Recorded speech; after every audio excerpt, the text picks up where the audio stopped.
quit drinking, quit doing any type of mind-altering substances aside from nicotine and caffeine in 2007. Nice. So, and since then, I haven't had a single drink or done any mind-altering substances of any kind. That's outstanding, dude. 2007? Congrats. No, 2008. Sorry, 2008. Okay. Yeah, it was right after the election, actually, in 2008, interestingly enough. But yeah, I just had enough. What have you noticed since, like, especially being in the military? How has that changed things, being sober? It's tough to say because I was never in the military when I was drinking. Oh, okay. Like I didn't join the military until 2014. I'd been sober for like 6 years by the time I joined. Okay. Yeah. So I think that it's tough for me to tell like what would be different. I mean, I would imagine that my organizational skills probably were better or probably are better now. Mm-hmm.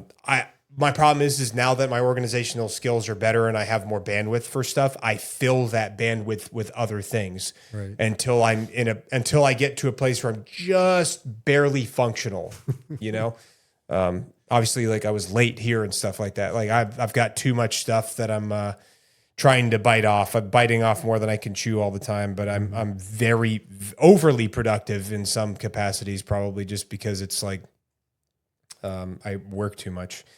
Because I want to be able to do a lot of things. And in order to gain any type of success, you have to pour every ounce of your being into stuff, especially with how saturated the internet is with think about how many people have podcasts, and how many options there are for people to listen to folks talk. And, not only do you have to have the content that's getting put out there, but you have to have something that's valuable for people to want to actually like listen to or take the time out of their day to listen to, whether they're driving or they're sitting at their house eating dinner or they're like relaxing with friends or something like that. Like if I'm making podcasts that aren't really valuable to people, or I'm not like talking to other folks that folks might find interesting, probably gonna be hard pressed to grow, it's a very competitive environment just doing the social stuff in general, especially podcasting, just because everybody's got one, like I said. But